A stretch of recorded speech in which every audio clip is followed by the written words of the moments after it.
Our friends at Fort Dodge. So I hope everyone was pleasantly surprised with what they had. The acorn squash looked like the most. We are on the home stretch for our workshop today and yesterday with the family. We are excited to believe it was probably one of the more competitive application rounds that we've ever had. We are doing our announcement a little bit differently, as everyone probably knows. We used to have a separate day where we would invite everyone to the Botanical Center in Des Moines, and we would have a very short and very sweet celebration of the award winners. And what we found out is we would oftentimes get calls from some of you who maybe weren't awarded or didn't apply and say, hey, I was wondering what projects got funded with the Challenge Grant. Obviously in 2020 we had to do it very differently. We did it virtually, and then we encourage you all to have a local celebration of the locally funded projects. So we want to have a funded. We encourage you to take some of the props. We are also really excited to have my favorite days of the year, and I know Debbie shares some of that same excitement with Learn. I will invite Debbie up to provide some remarks, and we'll get on with the announcements. And I, Beth Belzer, where is Beth? Oh, you're right here. Oh, sure. We did 2 visits this morning, a young professional, on how I would define economic development.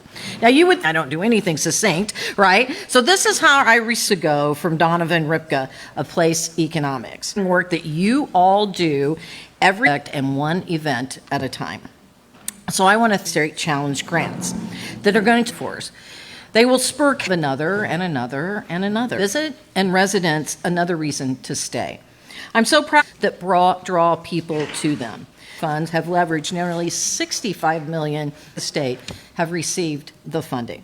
Say it was a tough decision. It is getting more competitive. First, well, actually, that's a legislative issue. Yeah. I do get told by the attorneys. That's why it seems like every new employee at the office is now an attorney. Get told by the attorneys I'm overstepping my authority, and that would be one. So you need to talk to your legislators is how this works to get us more money.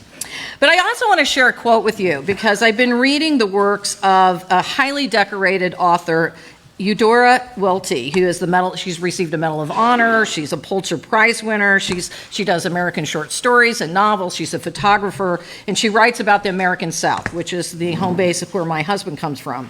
And this is what she says when she's talking about, she writes several essays on the art of writing, and she's really a true intellectual as well. And all the time she talks about, it's not just the character development, but she talks about the importance of place as you're writing these short stories and you're reciting these novels. And this is what she says.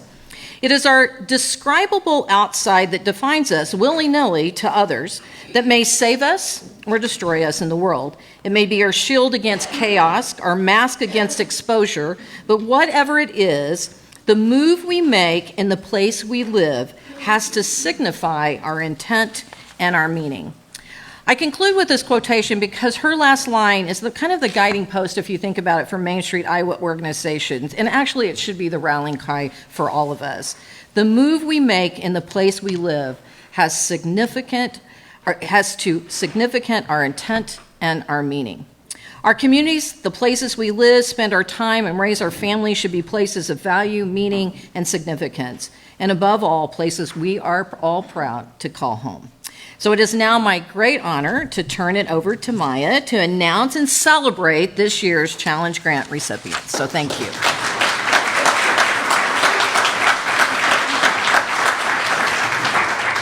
Thank you, Debbie. We are so excited to have you with us here in Fort Dodge.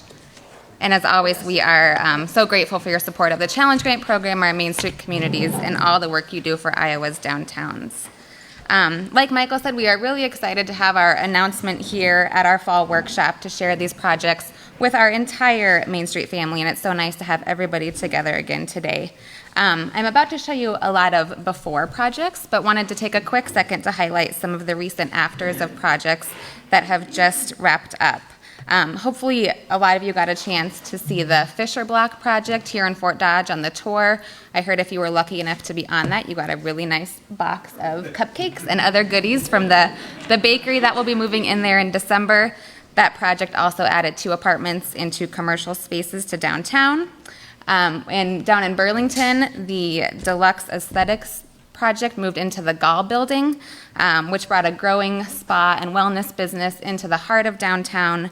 The challenge grant allowed them to finish out the second floor space to bring some wellness classes and other event space to complement their business.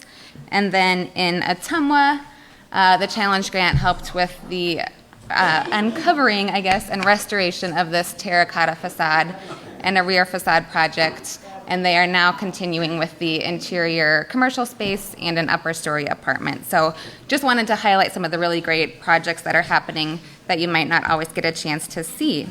But now we are excited to move to this year's awards. Like both Michael and Debbie mentioned, we had a really, really strong pool of applicants this year. It was a really tough decision, but we are really excited to announce just over $1.2 million in grants today to 13 communities. As we announce these, the projects will be announced alphabetically. So when your community is called, we invite the executive director or program representative here to come up. Debbie will give your big check. We'll take a photograph while we share some of the project details and highlight some local investment stories.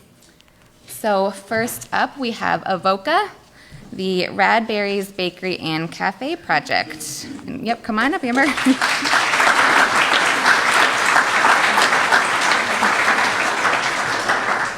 The Radberries project includes rehabilitation of a decades-long dental practice to become more accessible and serve as a bakery and cafe. The completed project will include facade improvements, an open kitchen, indoor and rear patio seating, and a lower-level makery for food instruction and crafting courses. Known locally as the Bread Lady, Andrea Rad established her market by selling artisan breads at the Avoca Main Street Farmers Market. So this project will provide expansion of that business to a brick-and-mortar location downtown, meeting a need for a bakery and cafe regularly requested through local market research. And Avoca has received 3 challenge grants in the last 5 years, resulting in nearly $900,000 in building rehab projects there. So next we go to Bloomfield, the Hill Block project.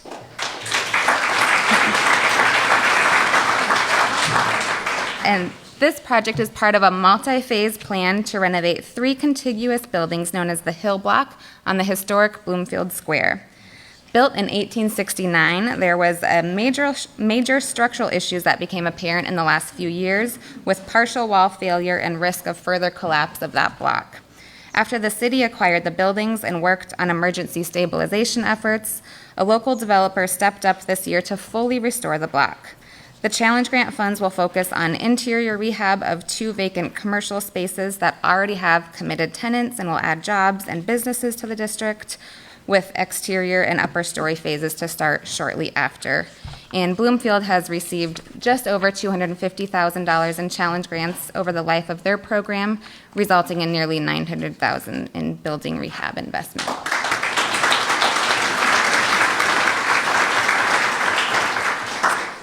Just next door in Centerville, the Hope for Howell building. The Howell Building project will be the first phase of a comprehensive rehabilitation of a significant but derelict building in their district. The challenge grant scope will include stabilization and repair of the signature white glazed brick facade, storefront restoration, and rehabilitation of the interior retail space. Built in 1915 and vacant over 10 years, the project was supported in part with cash pledges from other local business owners on the Centerville Square. Centerville has received 4 challenge grants in the last 5 years, projects that have added retail space occupied by a local boutique, quality office space, and a community arts and cultural center on the north side of the square. Congratulations.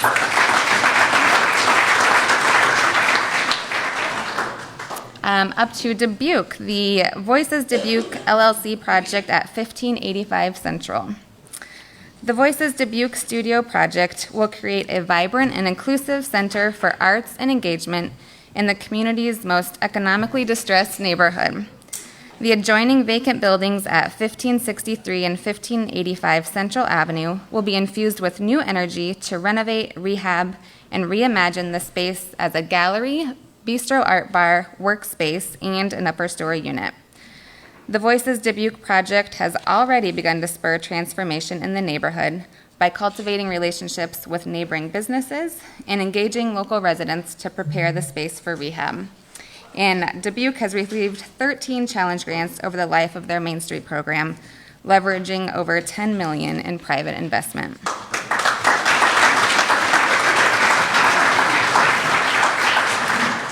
Elkader, the Glesney building, our friends in Elkader were not able to be here at the last minute, but we wanted to recognize their project.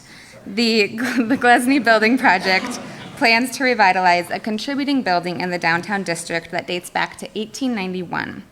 4 fully furnished apartments will be created on the vacant upper story to meet identified local needs, overnight lodging availability, and flexible housing options for traveling industry and healthcare professionals. The project will include facade restoration, interior rehab, addition of a green space deck, and structural repairs while meeting code compliance and local design standards.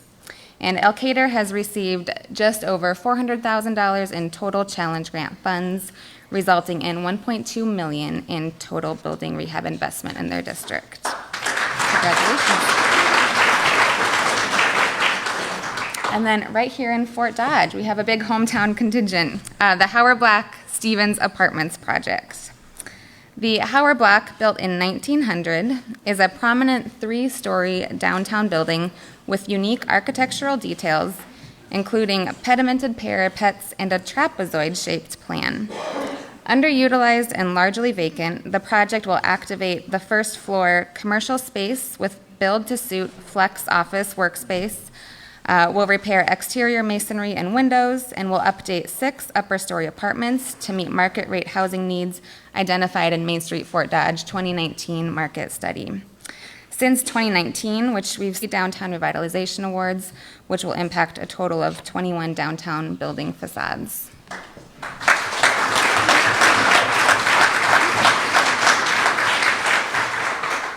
Next up is Jefferson, the Art on the Fly Columbian Block project. Art on the Fly is a creative art studio that acts as a destination experience, drawing all generations for a variety of classes. Owner Jolene Peters moved the studio to historic downtown Columbian Block in March 2020, and of course, with classes halted due to COVID, went to work on interior rehab of the studio. The challenge grant funds will now assist with phase 2, the exterior improvements to the 1893 building, including restoration of the storefront, door and window openings on the highly visible rear and side facades, and stucco repair and repainting. The project will lay the foundation for phase 3, which will add 6 upper story apartments to 2 bays of the Columbian Block. And in the last 5 years, Jefferson has actively pursued available funding opportunities, receiving CDBG, DTR, and Upper Story Awards, Catalyst Grant, and Challenge Grant funding, a $1.3 million IEDA investment that has resulted in over $5 million in local building rehab projects. Congratulations.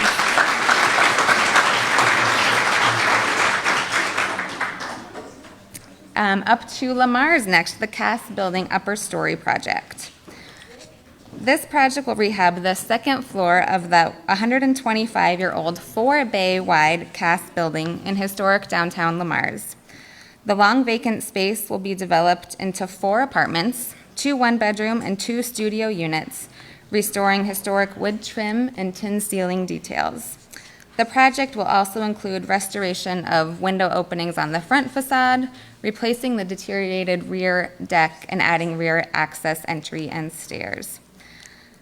Lamar's has created a track record of challenge grant success, utilizing a strong city partnership for part of their funding match.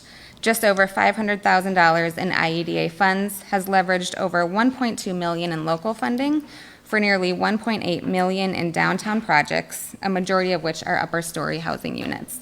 Congratulations.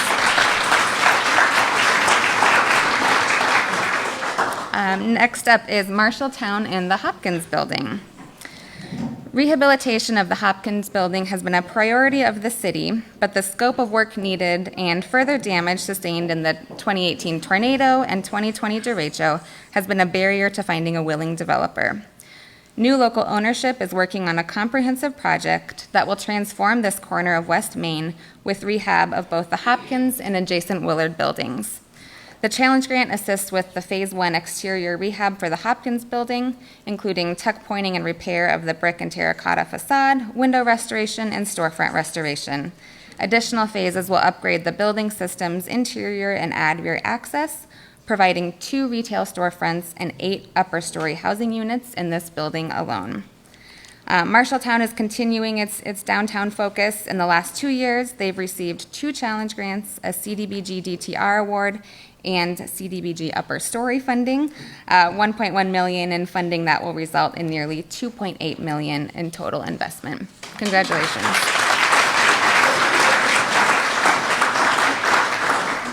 Next is Mount Vernon, the right frame of mind upper story.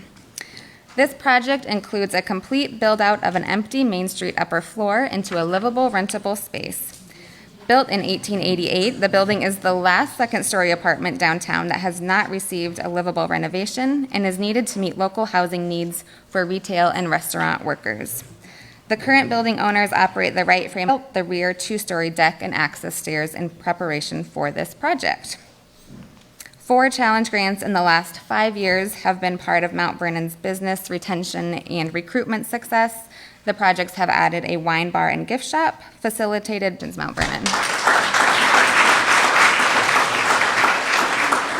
Next up is Nevada, the Nevada Journal Building.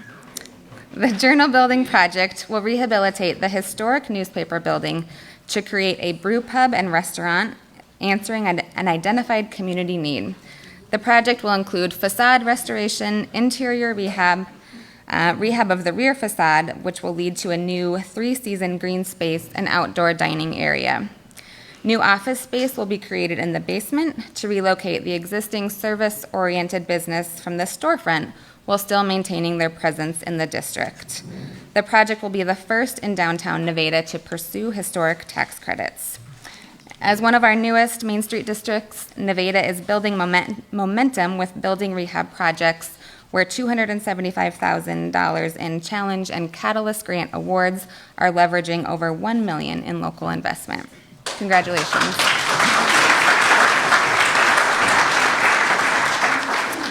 Next up is Spencer. And they are very excited.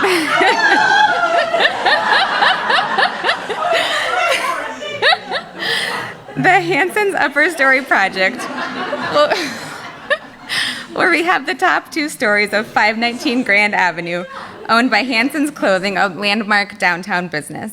The project will convert an uninhabitable 3-bedroom apartment historically occupied by the Hanson family into 3 separate rental units with a flexible design to allow use as both short or long-term rentals. The project meets needs identified in a 2020 housing market study and will be the first upper story renovation in the district.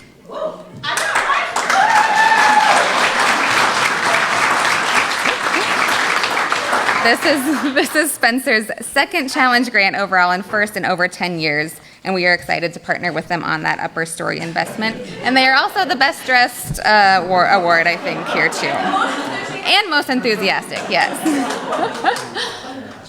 And then last, we have Washington with Winga's Cafe. Yeah.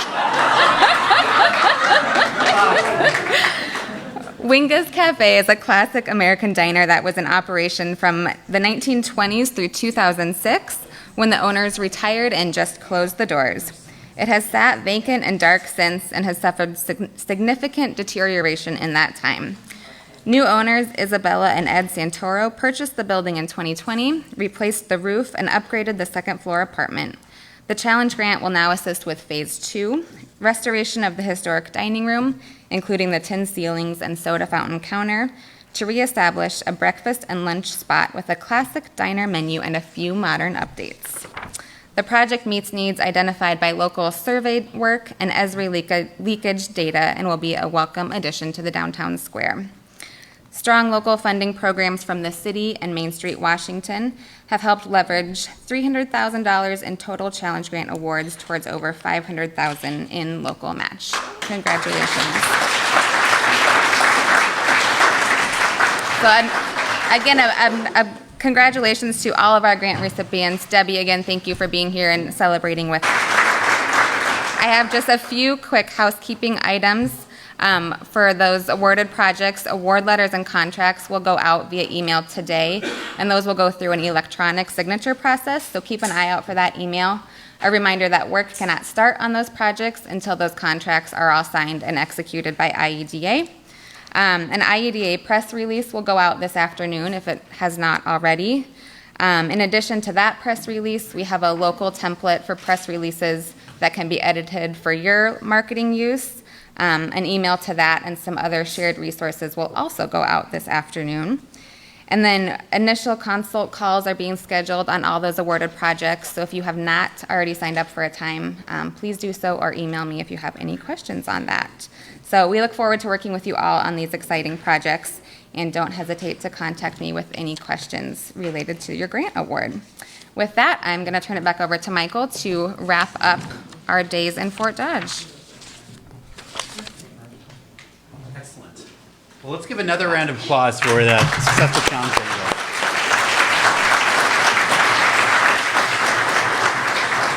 We hope that inspires curiosity, some celebration, maybe some vigor to come back with a really great challenge grant application, another one or a new one, or kind of come back from that perspective. But if nothing else, we just hope that it builds that awareness for our entire network of this really powerful tool that the Main Street Challenge Grant has been and continues to be. So thank you, Debbie, for your continued support of the Main Street Iowa Challenge Grant. I do want to send a special thank you out to Maya, who does a great job of administering the Main Street Challenge Grant. I know she answers a lot of questions, emails, texts, all kinds of different modes of communication from that perspective. I also want to send a dual thank you out to Maya and Sarah. Reminder that we hope to, or 99% may be a good fit for that challenge grant next year, sure that we're meeting your expectations for those design pieces from that perspective. For our team, so the next time you have to send Susan an email, just add a little extra thank you or a good thumbs up emoji. That always helps. Helps that behind the scenes. Well, I have 12:30 on my clock. Is anyone okay if we end a little bit early today? Excellent. That's always a good way to get some. Is an evaluation that each of you received. If you could take a few moments to complete the evaluation and leave it on the take about the economic impact that our workshop had here in Fort Dodge. So please consider, it doesn't have to be to the penny, but please consider how much you spend on lodging, gas, other things along those lines.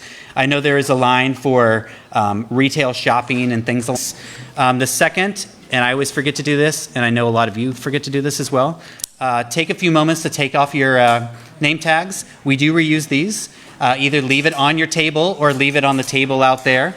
We'll make sure that gets there. And then the last piece of housekeeping is the director contact sheet. If you didn't see this, there's a handful of people, like Amber Moore is here. If you could just make sure that if you haven't checked off that this information is correct, I'll leave this up on the podium. If you could just take a quick look at your contact information and make sure it's correct, that helps us do that from that perspective. Carol and Robin, you and I we've been brainstorming other things. Is there anything that I forgot to say before we leave a very captured audience? Excellent. 2 thumbs up from the back. Does anyone have anything to share with the group before we leave? Right, I love that. Everyone's like, do not talk again. With that, thank you so much. Please travel safe, and we look forward to seeing you again soon.